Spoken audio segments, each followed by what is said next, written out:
La reforma no solo significó la libertad de la ignorancia y la libertad de la pobreza y la libertad del despotismo, significó la libertad de los pecados veniales. Y esto es bastante más importante de lo que puedan ustedes pensar. La teología católica establece que hay dos clases de pecados: pecados veniales y pecados mortales. Si mueres con un pecado mortal, vas directamente al infierno, donde sufrirás por los siglos de los siglos. Si tienes un pecado venial, eso no significa la condenación eterna, puede significar un tiempo en el purgatorio, pero existen una serie de ritos y ceremonias que te permiten librarte del pecado venial. Por ejemplo, una persona que entre en una iglesia católica y se santigüe con agua bendita, se le van inmediatamente los pecados veniales. Cuando yo era joven, trabajé con un catedrático de Historia del Derecho en la Universidad Complutense de Madrid, que era del Opus, y que me decía abiertamente que él siempre que entraba en una parroquia se santiguaba con agua bendita porque se iban los pecados veniales, y a continuación añadía: y quién sabe si se marcha alguno mortal. Y yo nunca supe si lo decía en serio o lo decía irónicamente, pero evidentemente en nuestra cultura existen pecados mortales y pecados veniales. Y lamentablemente entre los pecados veniales están el hurto y la mentira. Por supuesto, nos molesta cuando nos mienten, pero en general nuestra cultura considera que la mentira no es tan grave, es un pecadillo. Y por supuesto nos molesta si nos hurtan, pero somos relativamente tolerantes con aquellos que hurten un peso menos de lo que nosotros estamos dispuestos a hurtar. Déjenme de nuevo dar un par de pinceladas. En términos de mentira, yo llevo algo más de 30 años dedicándome con auténtica pasión y fascinación a estudiar la historia de Hispanoamérica.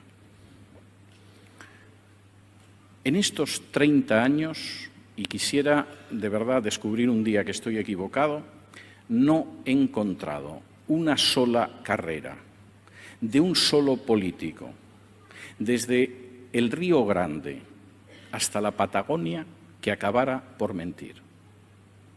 Es más, estoy esperando que alguna vez, dando una exposición parecida a esta, alguien levante la mano y me diga: sí, miren, en el Paraguay en 1864 hubo un político que mintió y se acabó su carrera política.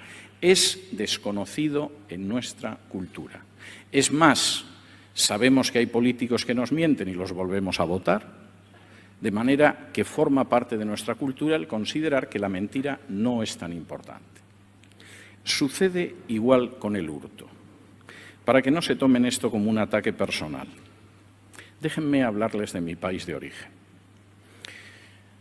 El hurto en mi país de origen compite por el rango de primer deporte nacional con la envidia y con el fútbol. Y sinceramente no sé cuál de ellos es el deporte nacional. Cuando la gente va a los hoteles, roba las toallas de manera sistemática. No hay un hotel en España donde no haya un presupuesto para toallas robadas. Yo no sé por qué, algunas de las toallas dejan mucho que desear, pero la gente roba las toallas. Si en el hotel, porque es un hotel algo más caro, hay batas de baño, las batas de baño desaparecen. Si una persona trabaja en una clínica o en un hospital, en su casa hay un suministro gratuito de botellas de alcohol o de paquetes de algodón. Por supuesto, si trabaja en una oficina, desaparece el papel de escribir o, por ejemplo, los cartuchos de tinta. Y en los equipos que yo he tenido durante años en radio y televisión, he tenido que comprobar vez tras vez que tenía que cerrar con llave la puerta de mi despacho para que no me robaran cualquier cosa, y que la gente de mis equipos le robaba la comida del almuerzo a los compañeros. En algún caso uno puede pensar, claro, es que la esposa de Jaime hace unos espagueti estupendos, pero no, daba igual. Se llevaban los yogures, los sándwiches, lo que fuera. Les encanta robar. Hace 6 o 7 años entrevisté a un actor muy bueno que ocasionalmente, aparte de ser un actor de funciones teatrales, hace shows cómicos. Y en uno de los shows, que era muy gracioso, al final de la historia, el personaje al que estaba interpretando inclinaba piadosamente la cabeza se dirigía a Dios en oración y decía: Señor, no me des, pero ponme donde haya. Esto es toda una filosofía de falta de respeto por la propiedad ajena y de considerar que el hurto es algo sin importancia. Ahora, esto parece cómico, pero a veces la gente no es una enfermera que se lleva algodón o alcohol a su casa. A veces no es la persona que trabaja en una oficina y que roba los cartuchos de tinta para la impresora o papel. A veces no es un viajero que se lleva las toallas del hotel. A veces es un alcalde, o un ministro, o un presidente de gobierno. Y lo que tiene delante no es una estantería con alcohol, o con algodón, o con toallas. Es un presupuesto de millones. Y también se lo lleva. Y esa es una historia muy real y muy triste en nuestras distintas naciones. Porque si la enfermera se puede llevar un frasco de alcohol, que a fin de cuentas no se puede llevar más, ¿por qué una persona que es un político importante y que tiene todo un presupuesto delante y no simplemente un estante con alcohol, no se va a llevar los millones del presupuesto? Es el mismo hurto. Las reacciones frente a una visión distinta de los pecados veniales son a veces reacciones divertidas. Déjenme que les cuente otras dos historias que tienen que ver con mi país. Hace 5 o 6 años, una señora que era miembro del gobierno de Suecia, país de historia, de aceptar la reforma y no la contrarreforma, decidió emplear una parte del dinero de su departamento ministerial en comprarse un pañuelo para el cuello. Ya saben, esos pañuelos que a veces se llevan para protegerse del frío o como adorno. Yo a veces los llevo también. Y, por supuesto, la obligaron a dimitir del gobierno, porque no tenía derecho a gastar una sola corona en algo que no tenía que ver con el departamento y, sobre todo, en algo que era para su disfrute. Los comentarios en mi país eran terribles. Claro, con el frío que hace en Suecia, a los suecos se les ha helado el cerebro y a esta pobre mujer la han obligado a dimitir. A los pocos meses, en Alemania, un miembro del gobierno alemán se descubrió que había copiado algunas frases para su tesis doctoral, no la tesis doctoral, no páginas enteras de la tesis doctoral, algunas frases de la tesis doctoral sin citar la fuente y sin entrecomillar las frases, y le obligaron a dimitir. Porque no se puede robar tampoco lo que otro escribe. Los comentarios de mis compatriotas eran muy divertidos. Claro, como los alemanes tienen la cabeza cuadrada, pues le han obligado a dimitir. Los alemanes no tienen la cabeza cuadrada. Pero evidentemente el hecho del hurto es intolerable. Y en países donde se abrazó la reforma en vez de la contrarreforma, no existen pecados veniales. El hurto es hurto y es grave, aunque, por supuesto, la gente que tiene más posibilidades de hurtar generalmente hurta más. Y la mentira es grave y acaba con la confianza dentro de una sociedad. Y cuando se suma la mentira al hurto, lo que existe es una corrupción que caracteriza nuestra historia durante el último medio milenio. En ese sentido, y esto me parece enormemente importante, la reforma implicó un mensaje de libertad. Por supuesto, en primer lugar, era la libertad de las tradiciones eclesiásticas devolviendo la Biblia al pueblo. Por supuesto, era la libertad de una serie de ritos y ceremonias, muchas veces de origen pagano, colocando a Cristo en el centro de la vida cristiana. Por supuesto, era la libertad de un sistema religioso absolutamente corrompido y mercantilista que vendía el salir del purgatorio para recuperar el Evangelio y decir que no, que la salvación es un regalo de Dios gratuito, impulsado por su amor y que lo podemos recibir a través de la fe por pura gracia. Pero la reforma también implicó liberarse de lacras que han caracterizado nuestra historia. Implicó la libertad de la ignorancia, porque al mismo tiempo que la gente aprendía a leer y escribir para poder meditar día a día en la palabra de Dios, aprendía también a educarse. Y también, en el momento en que empezaron a seguir mandatos de la Biblia, impulsaron la ciencia de tal manera que todavía nos beneficiamos de ello. Implicó la libertad de la pobreza, porque la gente descubrió una cultura del trabajo que desgraciadamente no es todavía nuestra cultura del trabajo. Implicó la libertad del despotismo, porque lejos de pensar que va a aparecer un salvador providencial en algún momento en nuestro país y que va a arreglar todo, por el contrario, recordó que el ser humano está caído y tocado y contaminado por el pecado y, por lo tanto, hay que evitar que una persona tenga todo el poder en sus manos porque acabará siendo un déspota y no un salvador. Acabará siendo un tirano y no un redentor nacional.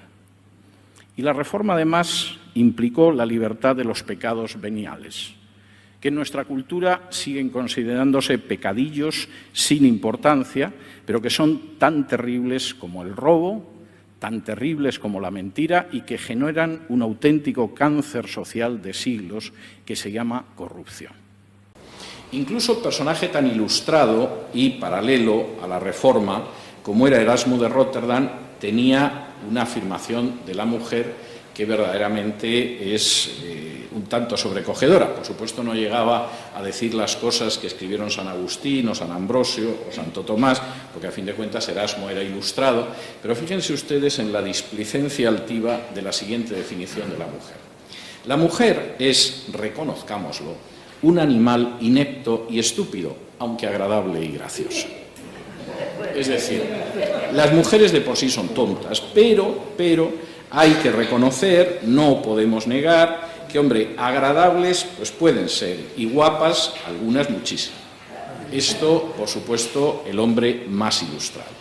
¿Cuál es la visión de la Reforma en medio de este mundo, como habrán visto ustedes, que desde hacía 1500 años, es decir, milenio y medio, y salvo un pequeño paréntesis del inicio del cristianismo, no se puede decir que tuviera una visión positiva de la mujer? Es decir, la visión que ya legal, jurídicamente, era una visión desastrosa, además de pronto se sumaba a una visión teológica y filosófica terrible. Pues realmente la visión de la Reforma de la mujer era enormemente positiva, entre otras cosas porque la Reforma empezaba rechazando de manera tajante todos los prejuicios de la Edad Media. Para empezar, y esto parece que era bastante lógico, la Reforma regresó a la Biblia. ¿Y qué se encontró en la Biblia? Bueno, primero se encontró con que el mandato de creced y multiplicaos estaba antes de la caída. De manera que el sexo no podía ser malo, cuando de hecho formaba parte del propósito de Dios para el género humano. Este era el primer punto. Segundo, empezaron a encontrarse también con el hecho de que en el Nuevo Testamento los obispos estaban casados. Uno va, por ejemplo, a 1 de Timoteo, capítulo 3, y entre las instrucciones para los obispos es que estén casados, que tengan hijos, que eduquen correctamente a su familia, etcétera, etcétera. A continuación, y esto es bastante interesante, por ejemplo en Efesios, cuando se habla de la actitud que tienen que tener los esposos entre sí, se enfatiza que el esposo debe amar a la mujer exactamente igual, de la misma manera que Cristo amó a su Iglesia, con lo cual, evidentemente, de nuevo, esa visión era absolutamente distinta. Y, por supuesto, y esto es bastante interesante, Dios creó al hombre como varón y hembra, no como un ser superior masculino y un ser inferior femenino.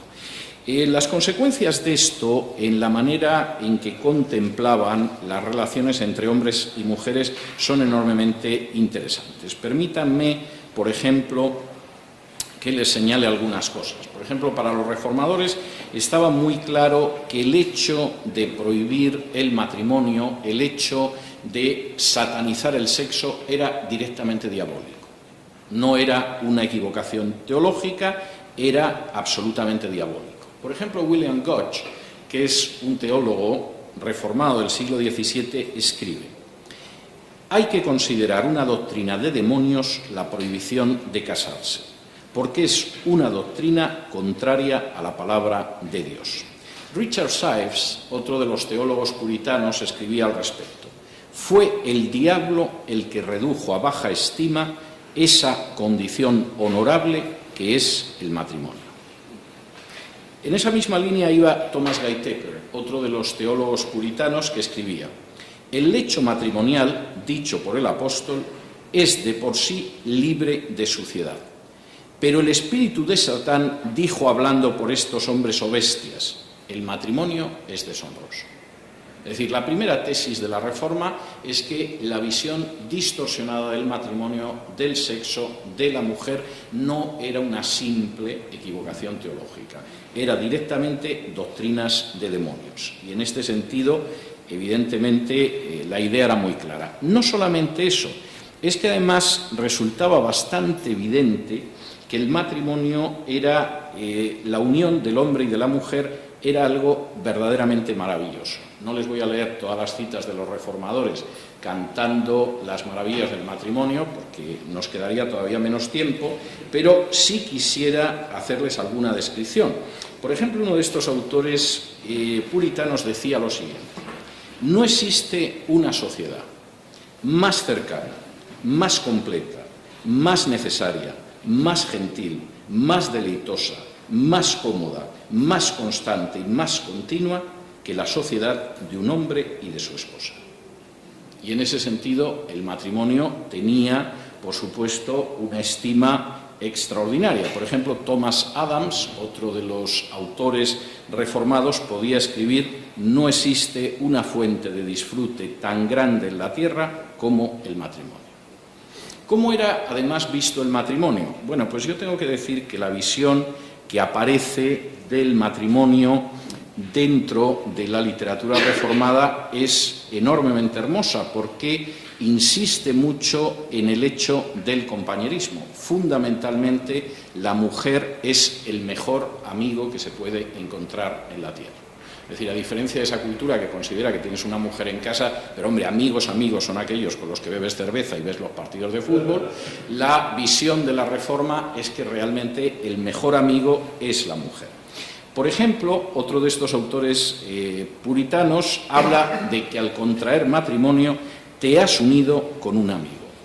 Y Richard Baxter, uno de los grandes teólogos reformados, decía: «Es una auténtica gracia tener un amigo fiel que te ama de manera completa, al cual puedes abrir tu mente y comunicar todos tus asuntos. Y es una gran gracia tener cerca a un amigo que ayuda a tu alma y que aviva en ti la gracia de Dios».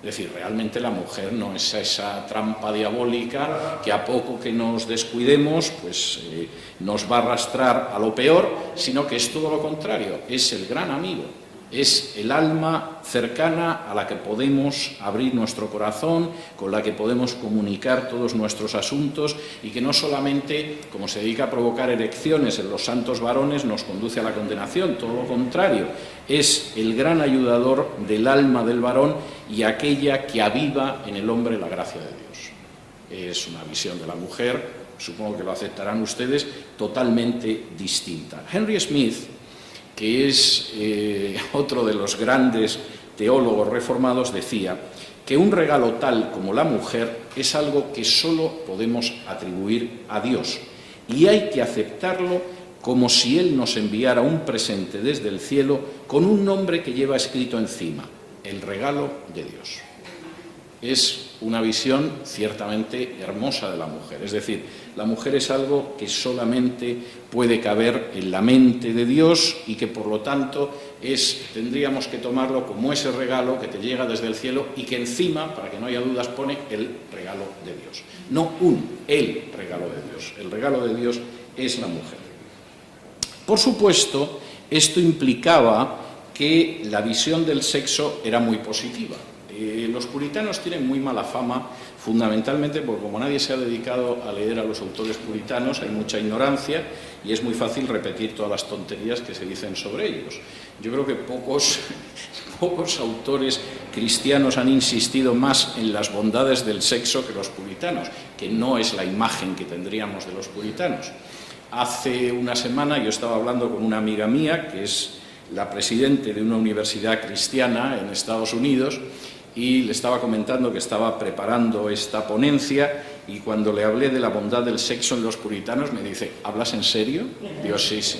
Tienes que pasarme el texto de tu ponencia. Es decir, no podía creer en esto, pero sin embargo es curioso cómo los puritanos insistían enormemente en esto, sobre todo sobre la base del texto bíblico de Génesis 2:24, el texto que habla de que el hombre y la mujer se convierten en una sola carne.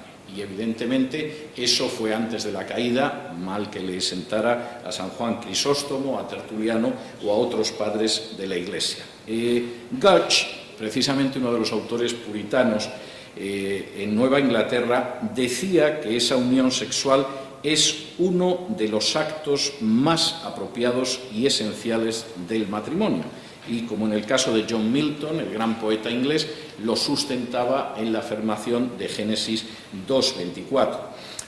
La manera en que se hablaba de la sexualidad en los autores puritanos a veces es enormemente poética. A veces, por ejemplo, William Ames hablaba de la comunicación mutua de los cuerpos.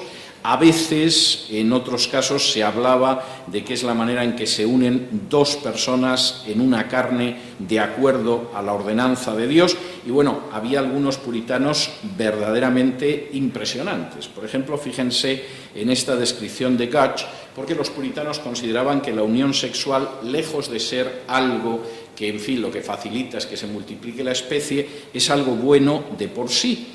Y, por lo tanto, el sexo tenía que ser exuberante. Dejo a juicio de cada uno de ustedes qué puede significar esto en la práctica, pero, por ejemplo, Gutch decía que las parejas casadas tenían que tener relaciones sexuales con buena voluntad y deleite, de manera dispuesta, voluntaria y alegre.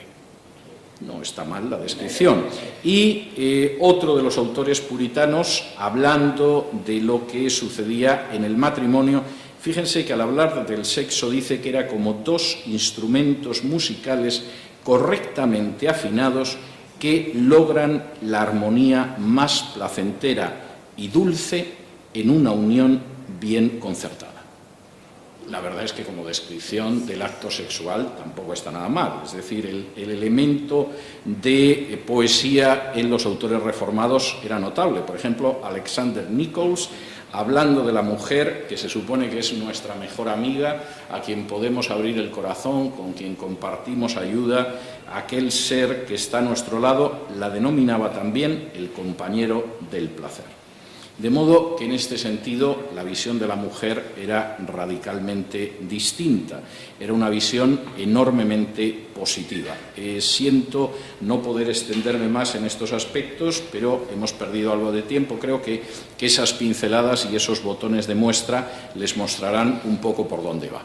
Por supuesto, la visión de la mujer en este sentido, en muchos casos, era presentada como algo totalmente distinto y opuesto a la teología católica y a la teología medieval, en el sentido de que esa era una visión deformada, diabólica de la mujer, y había que verlo de otra manera. Por ejemplo, Daniel Rogers, hablando de la esposa, decía que era el verdadero amigo y es lo más cercano que existe a tener paz en el alma con Dios.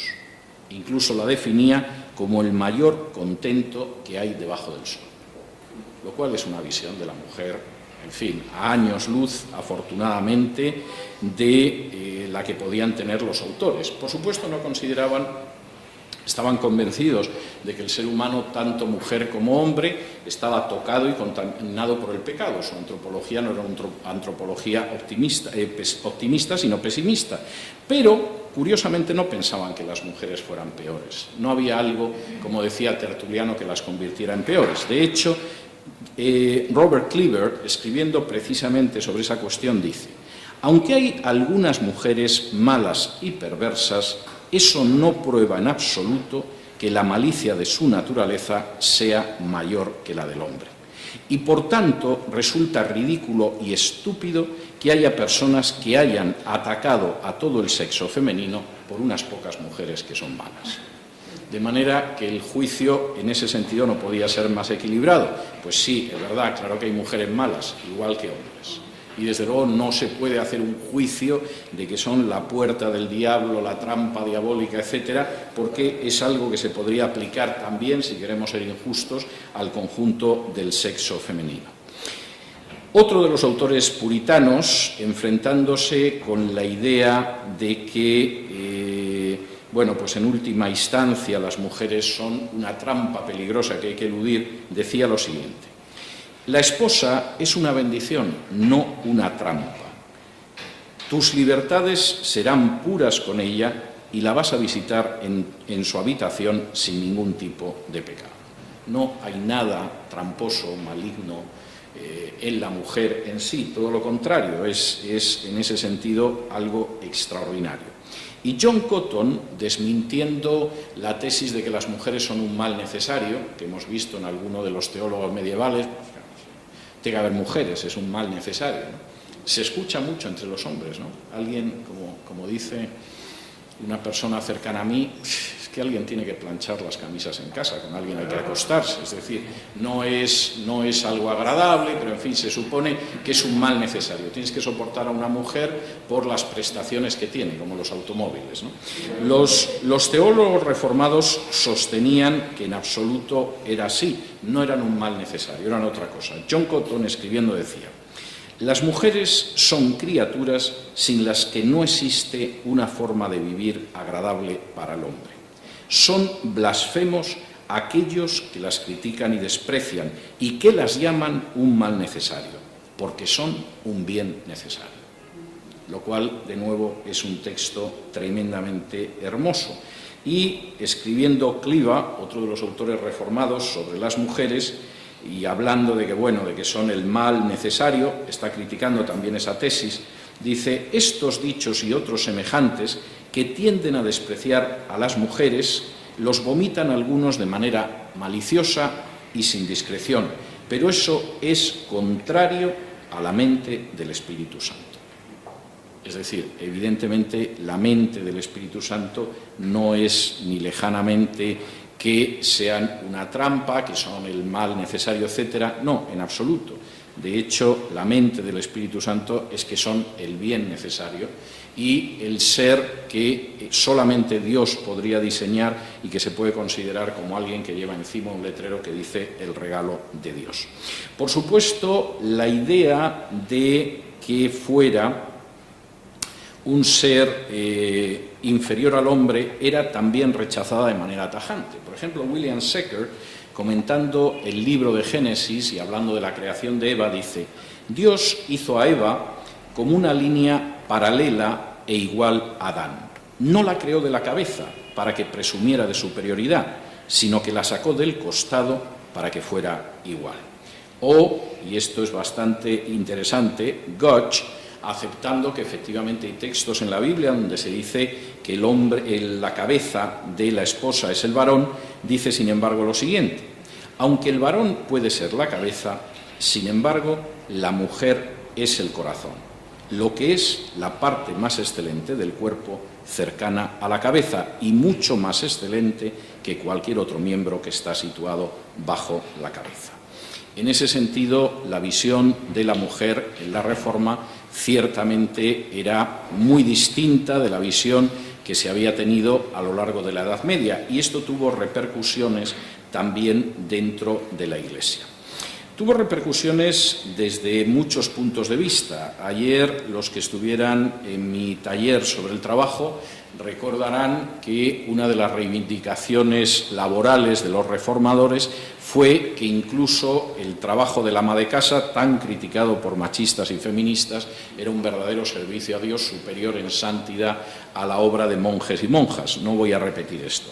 Pero es que al mismo tiempo la Reforma dio enormes posibilidades para que las mujeres pudieran ejercer servicios espirituales para gloria de Dios y a favor de la comunidad que no habían existido antes. Voy a citar solo algunos casos porque realmente no puedo dar más que unas pinceladas con el tiempo que nos queda y además estoy ahora mismo trabajando en un libro sobre la mujer y la reforma y les voy a remitir a él para ampliación de lo que estoy diciendo aquí.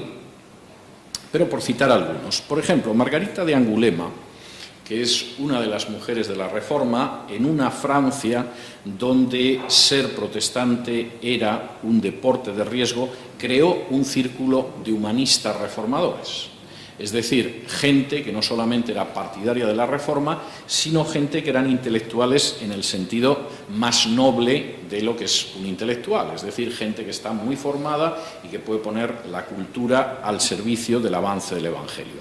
Isabel de Albret fue la que introdujo la Reforma en la región de Bretaña y, de hecho, el Evangelio avanzó en toda esa zona, por cierto, preciosa, de Francia, gracias a Isabel de Albret. Carlota de Laval, que era la mujer de Gaspar Coligny, posiblemente el protestante político francés más importante del siglo XVI, es un personaje del que todo el mundo sabe que era en buena medida la columna vertebral de Gaspar Coligny. Yo no sé si la famosa tesis francesa del chercher la femme, del buscar la mujer detrás de los grandes hombres, vino con Carlota de Laval, pero lo cierto es que con Carlota de Laval podía perfectamente justificarse.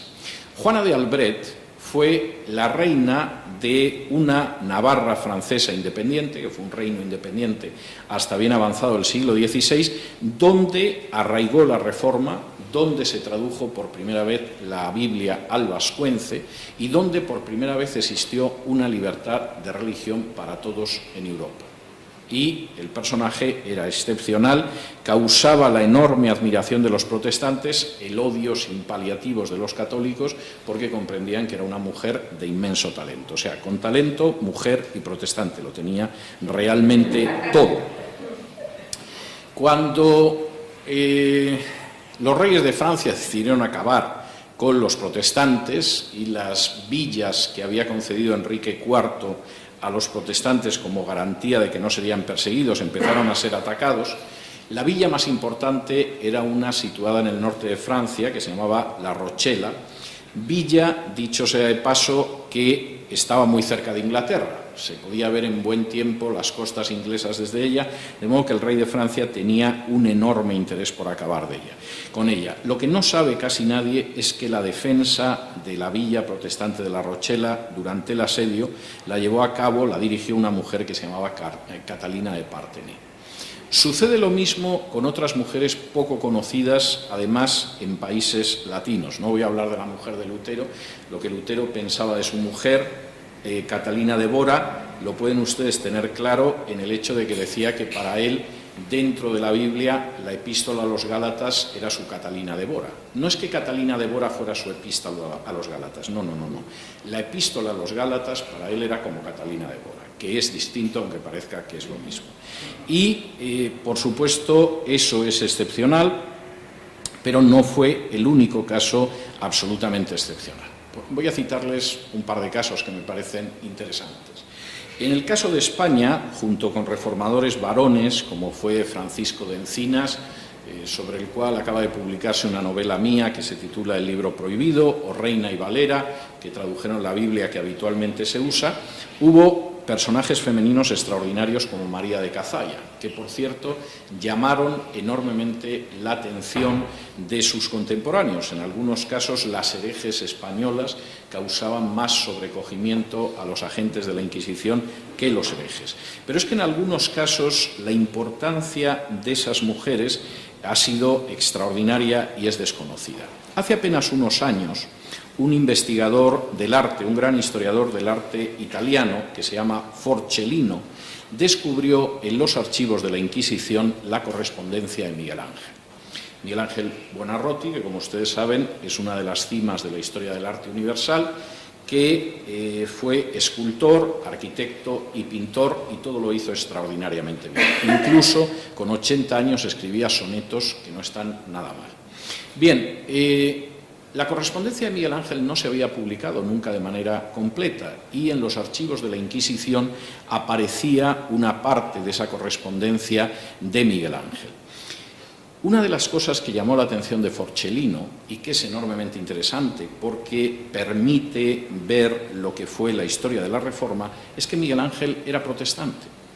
En sus cartas habla directamente de la justificación por la fe, cuenta dónde se convirtió y cuenta que el mayor sufrimiento de toda su vida fue tener que esconderse e incluso dedicarse a pintarle frescos al Papa porque era la manera de sobrevivir. Miguel Ángel se sentía tan atormentado por el hecho de que había escondido su fe para sobrevivir y se sentía tan identificado con aquel discípulo que se llamaba Nicodemo, que en un momento determinado había ido a ver a Jesús, pero había ido a verle de noche porque le daba mucho miedo que lo pudieran ver los judíos, que la última obra de Miguel Ángel, que es una escultura magistral, La Piedad Rondanini, tiene un Jesús que apenas se ve y un Nicodemo que se ve muy bien, porque la cara de Nicodemo es la cara de Miguel Ángel. Y él mismo, en su última obra, se retrató como ese Nicodemo asustado, amedrentado, que por miedo a los judíos, en este caso a los agentes de la Inquisición, se había ocultado durante toda su vida. Lo que descubrió Forcellino era dónde se había convertido. Y se había convertido en un grupo de comunidades que creó primero un exiliado español que se llamaba Juan de Valdés, que huyó de España al sur de Italia, y que luego continuó una mujer con la que Juan de Valdés tuvo una estrechísima relación que se llamaba Julia Gonzaga. Julia Gonzaga fue verdaderamente la madre de la Reforma en Italia y la salvó del proceso de la Inquisición el hecho de que murió apenas unos meses antes y la Inquisición no llegó a detenerla ni a procesarla, sino, como otra gente de sus círculos, posiblemente hubiera acabado en una hoguera. Y curiosamente, entre la gente que se convirtió y arrastró luego una vida de cobardía que le pesó hasta el momento de su muerte, se encontraba el genial Miguel Ángel. Resumiendo y dándoles un tiempo para algunas preguntas. Frente a una visión de la mujer que enraizaba, hundía sus raíces dentro del pensamiento clásico. La mujer es un ser inferior, tiene sus aspectos buenos, pero para no más de unos minutos o unas horas al día, cumple determinadas funciones, pero no es un ser igual al hombre. Visión clásica todavía empeorada por una visión católica partidaria del celibato, en la cual, claro, la mujer era el máximo peligro para alguien que quiere mantenerse toda su vida célibe, frente a esa visión negativa, bochornosa, que denigraba el matrimonio, que denigraba el sexo y que denigraba a la mujer. La Reforma presentó una nueva visión que simplemente se limitaba a volver a la Biblia. Al volver a la Biblia, la mujer no solamente no era un ser negativo, es cierto que hay mujeres muy malas, como también hay hombres muy malos, pero la mujer, en términos generales, y precisamente porque así se desprende de la Biblia, para el hombre es la compañera perfecta. Es el ser con el que se puede compartir toda la existencia, es aquel al que se puede abrir plenamente el corazón y confiar de una manera absoluta, es aquel al que podemos definir como nuestro mejor amigo, no como un mal necesario, sino como el bien necesario, que además es la compañera del placer y que incluso es un ser que solamente Dios podría diseñar para que se convierta en un auténtico regalo de Dios. Es ese ser, además, el que en un momento determinado puede ser el corazón de la pareja y al mismo tiempo es un ser que permite que la existencia del ser humano pues, pueda llegar a una belleza tan notable como algunos de los pasajes que yo he leído antes. Y, por supuesto, es un ser que también es motor del avance del reino de Dios en este mundo, que en algunas ocasiones, en los momentos más duros de la Reforma, tuvo que asumir funciones de extender el Evangelio allá donde el Evangelio no llegaba, que tuvo que defender situaciones que parecían absolutamente indefendibles, que entraron con el Evangelio en regiones donde, por supuesto, el varón no había llegado nunca con el Evangelio y que demostraron que efectivamente el hombre existe como varón y como mujer, o el ser humano existe como varón y hembra, si ustedes lo prefieren. Yo creo que es uno de los elementos que merece la pena reflexionar en este quinto centenario de la Reforma, porque nuestra cultura sigue llena de muchos de estos tópicos. No está muy claro que alguien se atreviera a decir que las mujeres son inferiores, pero como yo le he escuchado a algún cardenal, todas las monjas son tontas, son buenas, pero tontas. Y ese sentimiento, desde muchos puntos de vista, sigue muy inserto en nuestra cultura. Una cultura que tiende a ver mucho más a la mujer como un mal necesario, o, como diría Erasmo, como un ser más bien tonto, pero que tiene también su lado bonito y agradable, lo cual es una forma quizá de sexismo elegante, pero no deja de serlo, esa es la realidad. La reforma implicó un cambio, y implicó un cambio radical simplemente por una razón: se limitó a regresar a la Biblia, a leer lo que veía en ella y aplicarlo. Muchas gracias.